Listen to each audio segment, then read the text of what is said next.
Okay, it looks like our entrants are slowing. So I'm going to go ahead and get us kicked off today. First, I want to say hello to everyone and thank you for joining us for this webinar on Verra's 2024 fee schedule revision. My name is Hilary Navarro and I'm the Chief Communications and Engagement Officer here at Verra. And I will be emceeing us through this hour-long webinar today. So first, let's talk a little bit about the agenda of the webinar. We are going to first provide you with some context around the reasons for revising our fees, and then give an overview of the main highlights of those changes. Following that, we'll do a deeper dive into all the fee changes by program.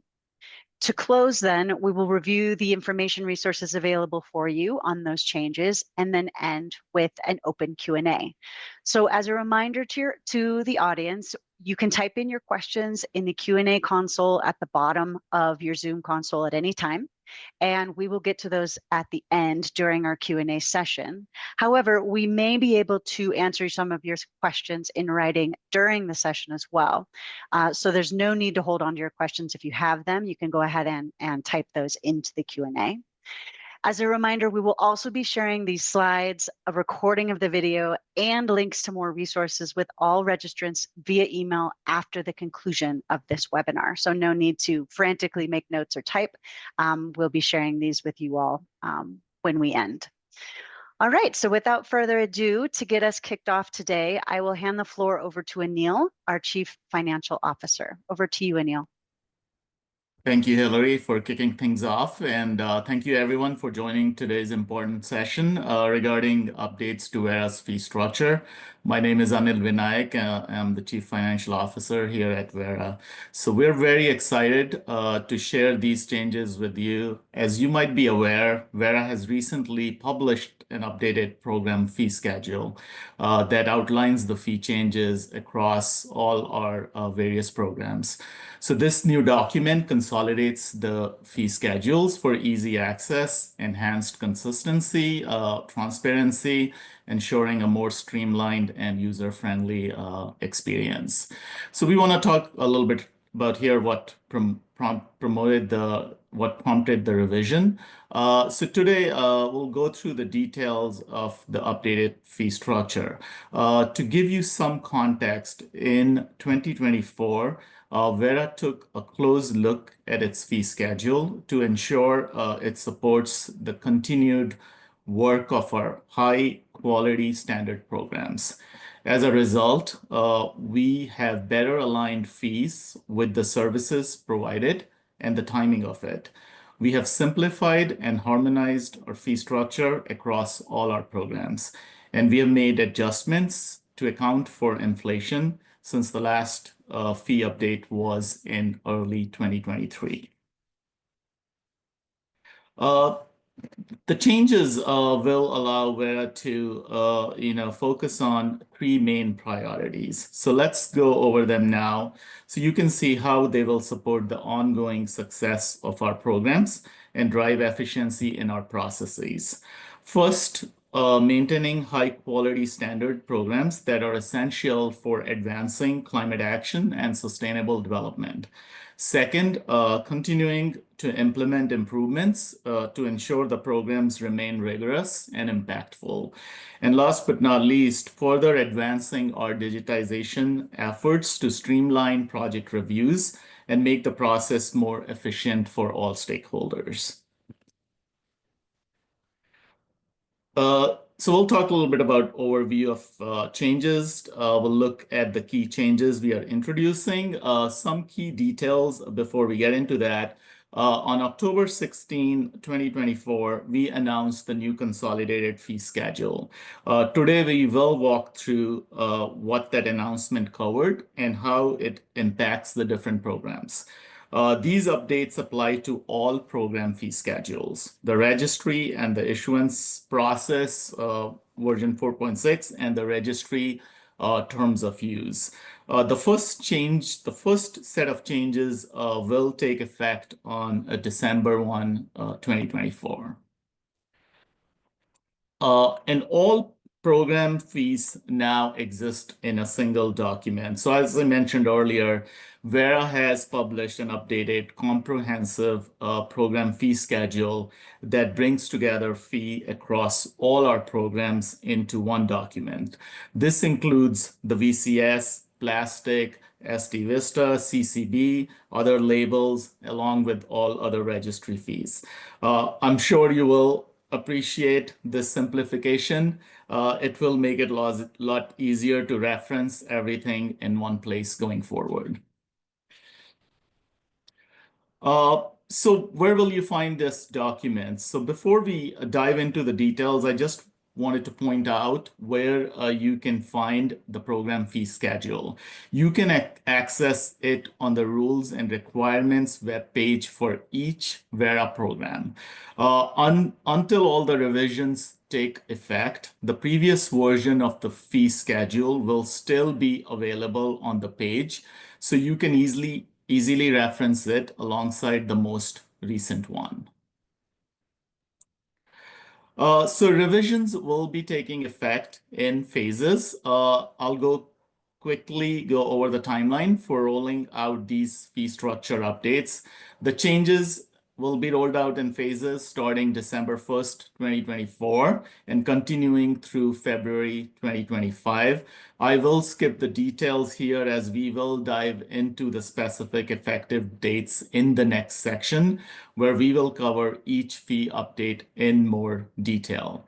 So now that I've covered key updates and overview of changes, I will hand it over to my colleague, Kristen Linscott, who will take you through each and every fee changes at the program level. So Kristen, it's all yours.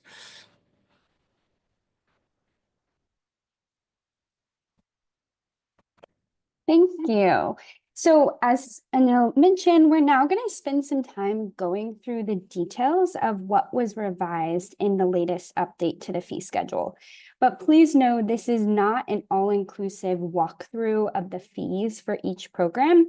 So you should still continue consulting the fee schedule to understand the comprehensive suite of fees that might be applicable to you when developing a project or transacting credits or developing a methodology with Verra.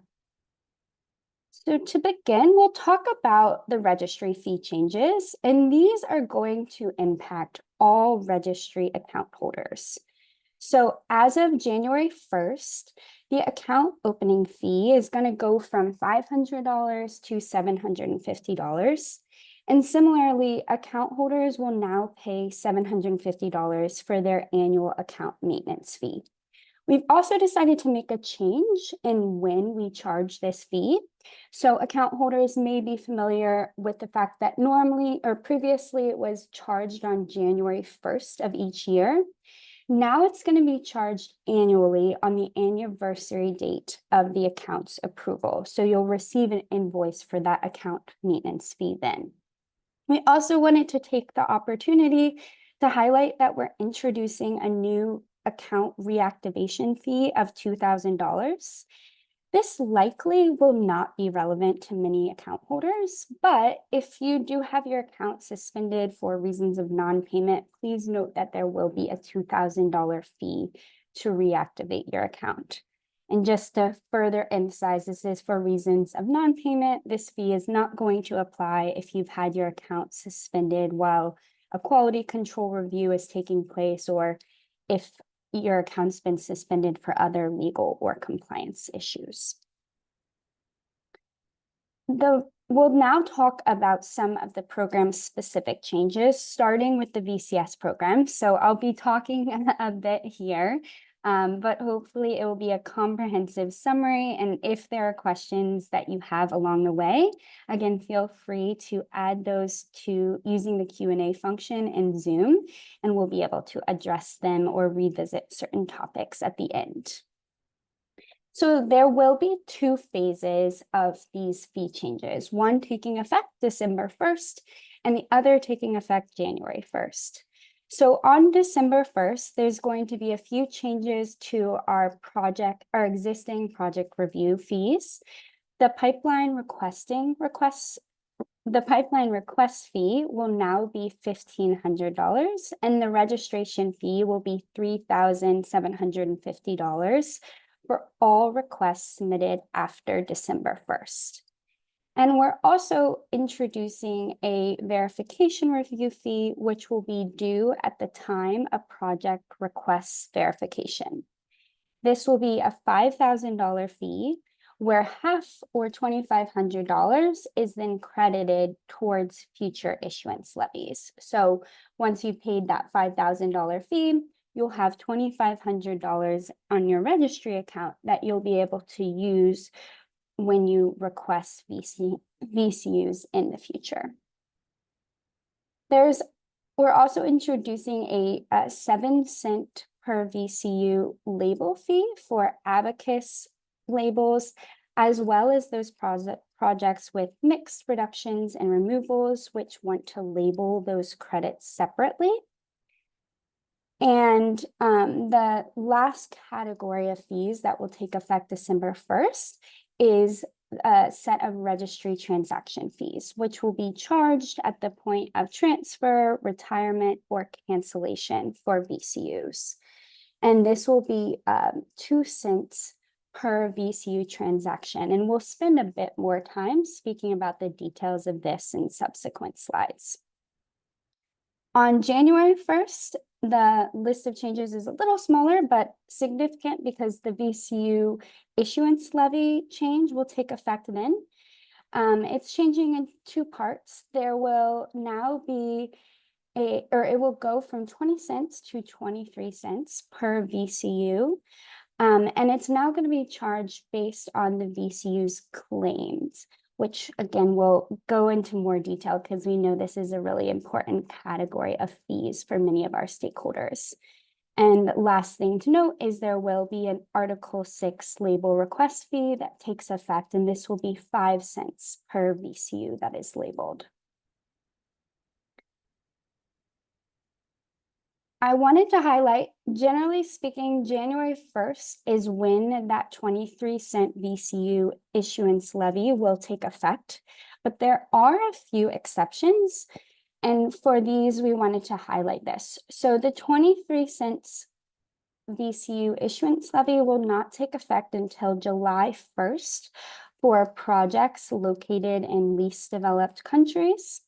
And also, if a project had requested verification as of October 16th, when the fee changes were announced, and this request is still pending as of January 1st, then they will be grandparented into that 20-cent VCU levy as long as they request issuance of their credits within 30 days of Verra approving the verification request.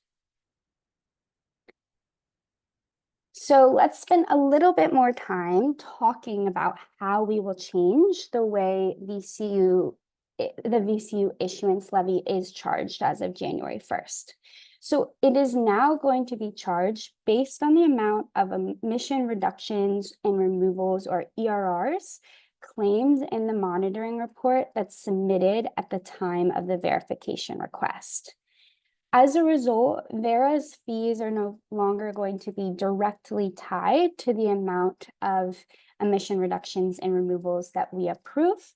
It'll be based on those that are submitted by the project initially. And this will begin impacting projects that submit verification requests on or after January 1st, 2025. For most projects, this change is not substantially going to, change what they're used to in terms of process or how the fees are charged. Projects are still going to be able to issue credits in increments, and the levy will be paid when a project requests credit issuance. But for those projects where the amount of emission reductions and removals claimed in the monitoring reports differs from the amount approved by Verra, then an adjustment factor will be calculated based on the amount claimed divided by approved, as a means of adjusting the invoices to be based on claims. And this factor will be specific to each verification period, so it may differ for a project across its crediting period in various verification periods, but we wanted to highlight this adjustment factor element because it is something that you'll begin seeing on your invoices starting in the new year. There are plenty more FAQs on our website that provide even more detail on this topic, so you're welcome to refer to those, reach out with questions, or again, use the Q&A feature in the webinar today. Moving on to spend a bit more time speaking about the transaction fees that will take effect December 1st. We wanted to highlight that these will be charged to the account holder that initiates the transfer, retirement, or cancellation in the registry. So for example, a project would pay to transfer their credits to a buyer's account, and a broker would pay to retire credits on behalf of a buyer. Account holders will be invoiced on a monthly basis according to the number of these transactions. So this is not going to be a fee that account holders have to pay before each transfer or retirement transaction. And on the topic of transfer fees, there's already been some questions about how these work. So we want to take the opportunity to highlight that these fees, the transfer fees specifically, is only charged when moving credits from one distinct Verra registry account to another. So intra-account transfers between sub-accounts are not going to incur a fee. And lastly, on the topic of cancellation fees, from December 1st on, when a project requests credit cancellation in the registry, they'll need to select a predefined reason for that cancellation. And whether or not you are charged a cancellation fee will be tied to that cancellation reason. So for now, the VCU cancellation fee will only be charged in cases where a project is canceling a credit so that they can convert it into a VCU, or they can convert a VCU into a new form of GHG credit. The cancellation fee is not going to apply in cases where a project is canceling credits for VCU reconciliation, compensating for a reversal event, or compensating as a result of a quality control or other internal review. That concludes our walkthrough of the VCS program fees, and now we're going to continue speaking about some of the other programs and how they've been impacted. There's only one minor change to the CCV fee schedule, but we did want to take the opportunity to highlight it. As of February 1st, the amount of the verification fee that our CCV stakeholders are used to paying is the amount that's credited towards feature label fees will change. Whereas before, all $5,000 of the verification fee was credited towards a project's account, going forward, just $2,500 or half of it will be. This change is another one of those that we made to help harmonize our fees across different programs. So this will sync up the CCV verification fee with the way the VCS verification fee is charged. The scope of the SD Vista fee changes were also similarly minor in nature. So as of December 1st, stakeholders should expect that the SD Vista label fee will go from 5 cents to 7 cents per credit that is labeled under the SD Vista program. And then as of February 1st, a similar change to the verification fee that we just spoke about will take effect. So the fee will remain at $5,000, but now half of the fee will be credited towards future label or issuance fees. And last and finally, we wanted to cover the changes made to the plastic program, which some might know as our newer program that issues plastic credits for collection and recycling activities. A suite of changes were made to better align the plastic program fees with those of our other programs, as well as with the aim of simplifying the structure for plastic program stakeholders. So as of January 1st, projects will pay $1,000 for pipeline listing requests under the plastic program. And we're also changing how the registration fee is charged for the plastic program. Before, it was a variable fee that was calculated based on the number or the amount of collection or recycling volumes that the project had estimated. And we'll be moving to a flat fee structure, which will be based on the number of methodologies the project chooses to apply. So for a project applying one methodology, it will be $2,000 at the time of registration request. And for a project applying both the collection and the recycling methodology, it will be $3,000 for that registration request. And moving right along, similar to the other programs, we will introduce a verification fee. In this case, it's going to be $1,250 due at the time a plastic program project requests verification. And we'll also be adjusting the plastic credit levy structure. Before, it was structured around a tiered levy, and we'll now shift to a flat plastic credit levy of $7, which we hope will make things easier for our stakeholders in estimating the fees that they will need to pay for their plastic credits. And last but not least, there will be some of those registry transaction fees introduced for the plastic program as well. So in this case, a 50-cent fee will be charged for each plastic credit that is retired or canceled on the Verra registry. That wraps up our walkthrough of the fee changes by program. But before I finish, I did want to take the final few minutes before Q&A to share a few important reminders for stakeholders to keep in mind as it relates to our fees and the ways that they are charged.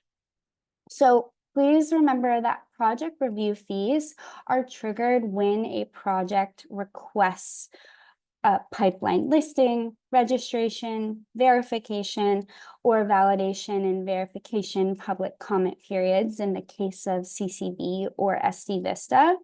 And it's this registry status change that automatically generates the invoice that you must pay before the registry completeness check begins or any other review by Verra. So in trying to move your project through the process as quickly as possible, it's important to pay those invoices promptly so that it can move to the next stage. And in terms of fee payment, please remember that if you are making a joint registration and verification request or submitting a request under multiple programs, then you are going to need to pay all of those applicable fees. There's not necessarily like discounts just because you're submitting two projects or two requests at once. Since those are still distinct requests that will require a review, you'll have to pay all relevant fees accordingly. And in those cases where a project request has been denied previously and a project is resubmitting the request, please remember that you will have to repay this fee, as Verra will have to re-review the request associated with your resubmission. And then lastly, just a final reminder that generally speaking, our fees are not prorated or refunded under any circumstance. But I think now that we've kind of gone through all of these administrative things, hopefully that gave everyone a good overview and kind of foundational understanding of the fee changes that were made in this revision. And I can now hand it back to you, Hillary, to share some of the final resources that we have available for our stakeholders and then lead us through some Q&A. Awesome. Thank you, Kristen, for that thorough deep dive. So just a reminder for you all and those who joined a little late, we are going to be sharing the slide deck from this presentation and also a recording of the presentation with everyone who registered today.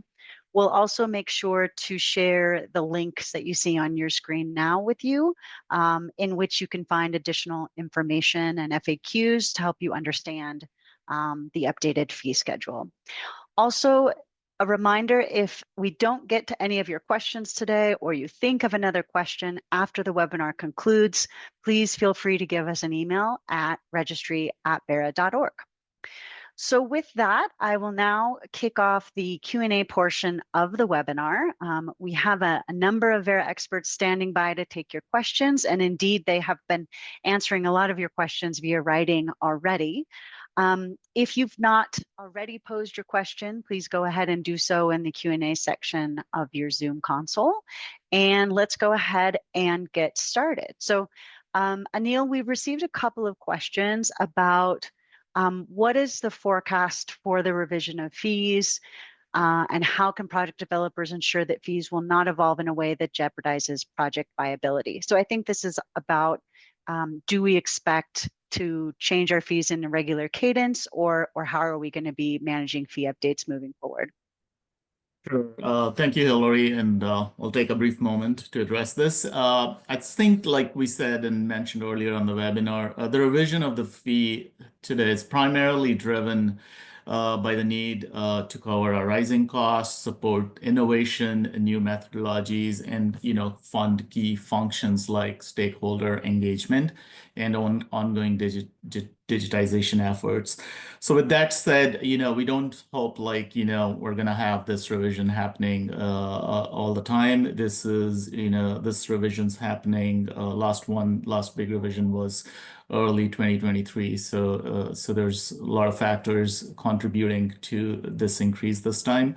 Also, we've been very careful. We have very careful curated these fee adjustments to avoid overburdening projects while ensuring they remain in line with, or in many cases, the fees are lower than other similar standards.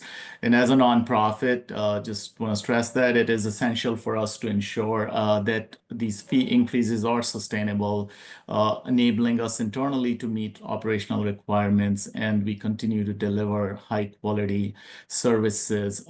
Also increases, if you go through each one of them, you would realize they're very nominal, primarily reflecting inflationary pressures, while also, promoting quality, encouraging serious, committed projects. So this ensures all parties involved are invested in the success of the project.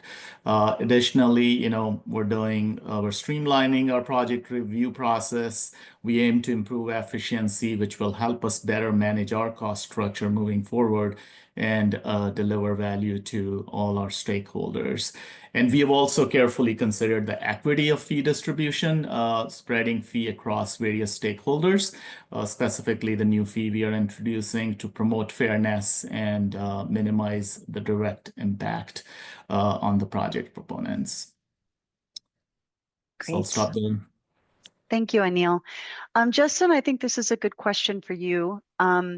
Could you please clarify how the issuance fee levy is no longer linked to the volume of tons issued? Yeah, thanks for the question, Luke. So the delinking it's not complete, so there is still a volume component. The issue that the change is addressing is a perception that Verra may be hesitant to issue findings during a project review that would reduce the amount of VCUs issued. So in those cases, the total levy will be corrected so that it's still the same amount as if Verra had approved all of the VCUs. There's an example in the fee schedule in the footnote.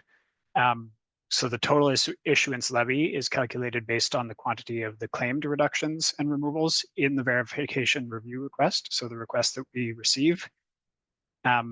If there's no change through the course of our review and we approve that request, then the levy just stays as 23 cents per VCU.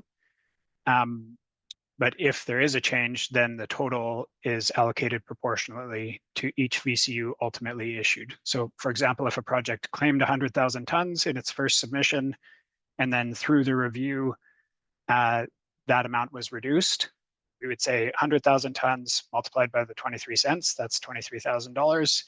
If only 50,000 VCUs were approved for issuance, then each time a VCU is issued, it would pay that corrected amount. So in this case, half the tons have been approved, so the per issuance fee would be 46 cents. Feel free to email us if you have questions. This is a pretty rare case that you do see significant reductions, but we wanted to correct for any disincentive or perceived disincentive for conducting our reviews in that way. And Justin, while you're in the hot seat, I may ask you to elaborate just a little bit. There was another question. What is the justification for calculating fees based on claimed versus issued? So if you could just reiterate that justification. Yeah, so the justification is basically that Verra should not see a drop in fees for doing our due diligence, and if there's a finding that reduces the amount of VCUs that are ultimately issued. Ideally, this never happens, right? The project is very carefully checking its documents, the VVB is very carefully checking the documents, the correct amount is claimed, that amount is approved. That's what happens in 95+% of cases. But in those rare cases where we see a reduction because of a project or VVB not fully conforming to a methodology, and we have to have a correction made, we don't want to have a disincentive or a loss in revenue for us that then ultimately everyone else in the system has to pay for that loss in revenue. Oh, all right, another question. I think this one might be for you, Kristen. For OTC on exchange trading, how does Verra determine which party has initiated the transaction? Yeah, this is a great question. I think, first off, it is one that you should always go to your exchange specifically and maybe ask the question, because I know it may differ in how things work on the back end. But just using one example that we know many stakeholders use is the expansive EMA platform. In that case, projects will, or stakeholders or account holders will still pay the transaction fees, and it will come down to, or it will be charged to whoever is the initiator of the transaction. So if you are the one transferring credits to another person's account because you've sold them onto them, then your registry account would be the one that is marked for like the transfer and then billed at the end of the month for that transaction. Of course, some of these fees might end up then getting passed on to the end buyer, and that's up for those involved to determine. But in terms of who Verra is actually charging, it's going to be the stakeholder that actually requests the retirement or transfer. And again, I think specific questions related to a platform, you should reach out to that platform and they will have the best source of knowledge based on how they know their interactions with our registry work. Great. Thank you, Kristen. Perhaps another one for you, Anil. Will there be any special accommodations made for RED projects? Yes, that's a good question. And, we do expect, some project proponents, regarding the transition for the new fee structure, specifically related to the RED Plus. I think to accommodate this, we will be allowing in some cases, smooth transition for projects that submitted requests before the fee changes were announced. And we will also look at some of the projects case by case basis. Also, we also have reflected on, the whole structure around the PETA fee. There might be some concessions and accommodations made, offering payment plans and things like that, since we're introducing a new PETA fee, a new concept that requires activity data for the RED Plus projects. So we'll work with the PPs in many cases, specifically related to the RED Plus. Yeah, and we received I was going to Oh. add one more thing onto that, if you don't mind. Sorry, Hillary. Please do. And there's Um, also a question on wants us to elaborate on our PATA fees. So I'm not sure who would be the best place to run with that.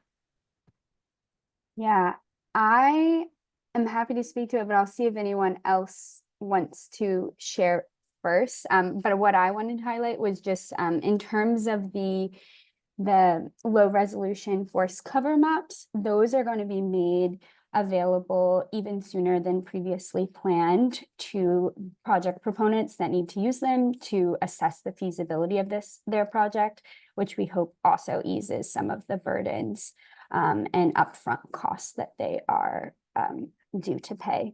But on the PATA fee, I'm not sure if anyone else wants to take that. Otherwise, I will probably just refer mostly to the existing announcement. I see Justin's unmuted though. Yeah, I can add a couple of things, but please feel free to follow up if you have specific questions. So the fee is $10,000 per request plus 25 cents per hectare included in the project map that's submitted. So those add up to a total, and then that total cost is capped at 150,000 per project. If a project changes through its life and needs to add areas, then there's a fee for those changes. So the same per hectare fee with a maximum 20% total change in area. The jurisdictional scale data is available on request. So contact us for the fees for that. The idea here is just simply cost recovery. So with the new methodology, Verra is taking on a lot of upfront costs to prepare the standardized data for use in baselines. And that's a core part of the VM48 methodology.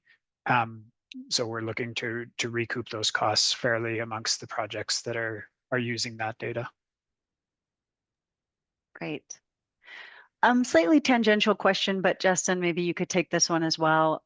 What are the advantages of VCUs being labeled under Article 6? Yeah, good question, and very topical with the results of the COP last week. So Verra does have active guidance that was posted in response to one of the other questions. We can maybe pop that in the chat too. So Article 6 label fees are optional for VCUs. What an Article 6 fee indicates is that a project has an authorization, a letter of authorization from the host country. And that letter of authorization is basically a commitment by the host country to make an adjustment to its inventory under its UNFCCC reporting for that credit if that credit is sold on to something else. So why would you want to do this? Projects want these labels to reflect that they have this authorization. The authorization is important if the credit is going to be used under Article 6.2. And there's 3 uses under 6.2. So the first would be another country using it towards its NDC. So it's nationally determined contribution, its targets.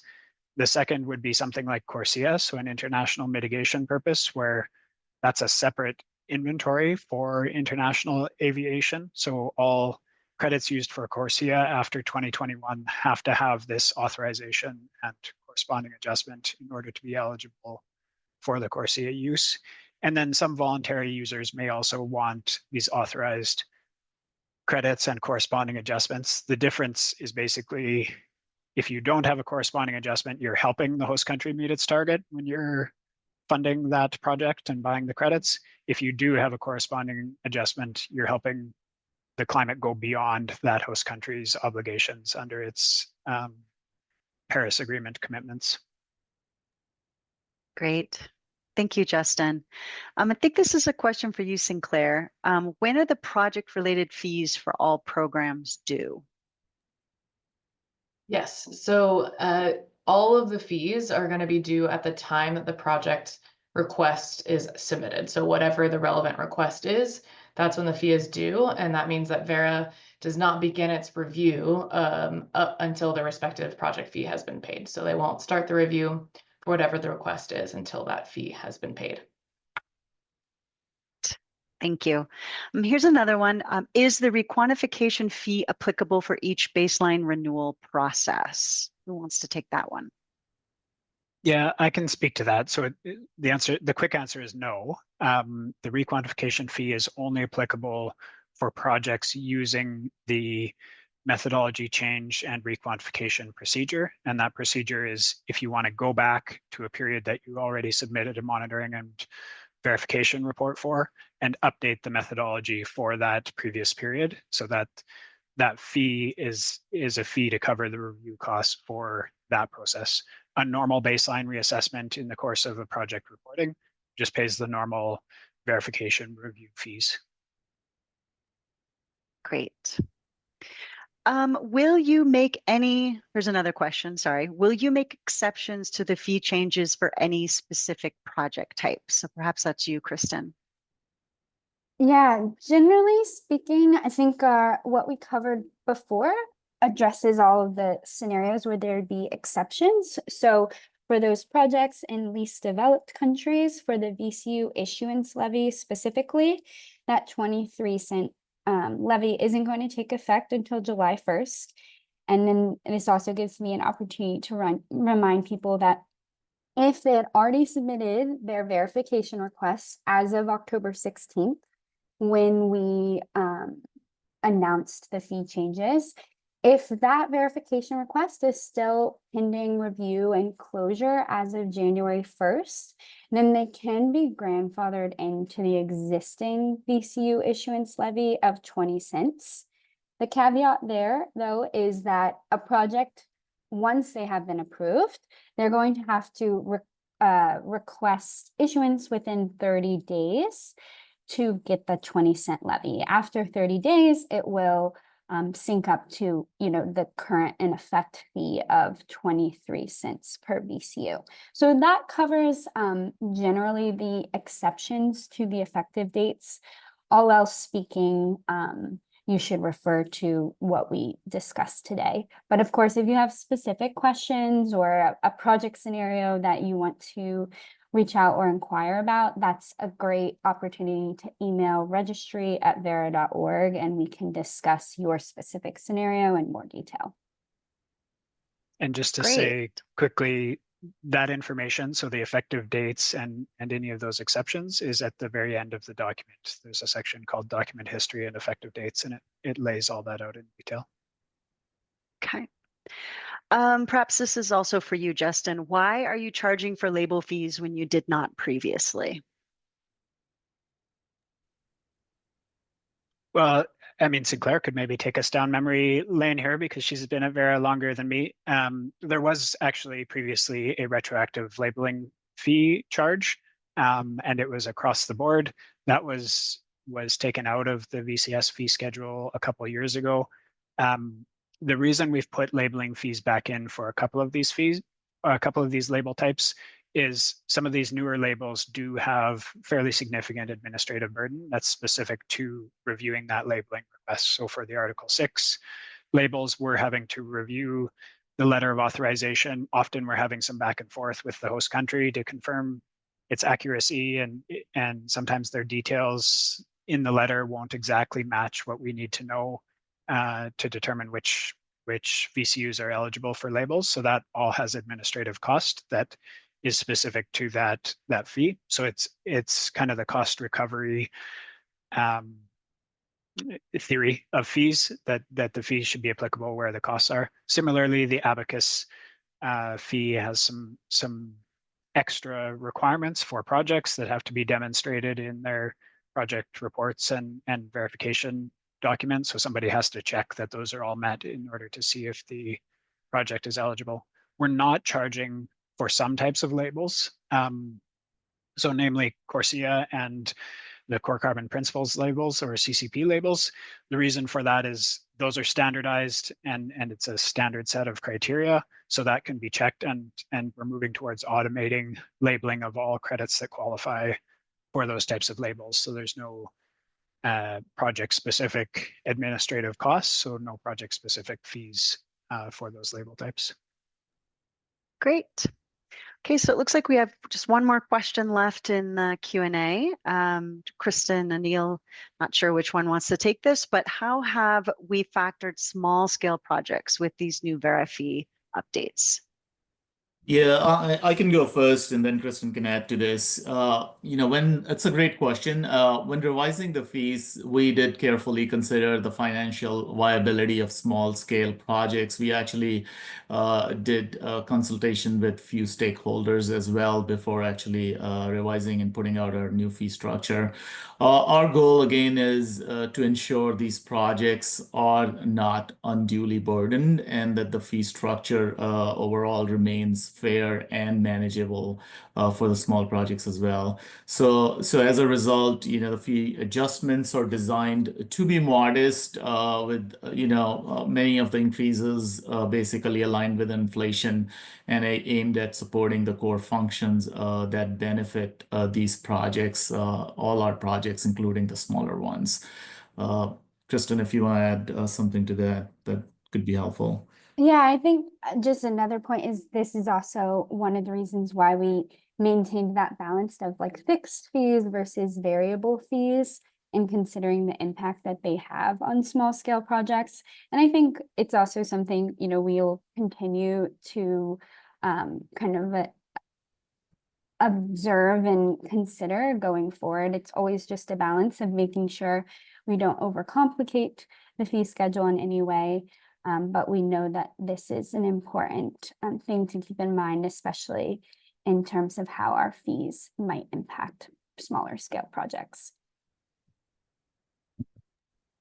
Excellent. All right. Well, we are kind of at the end of our questions. So I'm going to go ahead and wrap us up today. Thank you everyone on our panel and behind the scenes in our Q&A. And thank you to everyone for joining us today, especially on Thanksgiving week, for those of you who celebrate.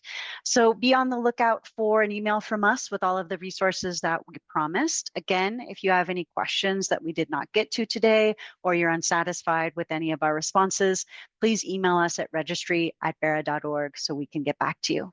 Thank you all and have a great rest of your day.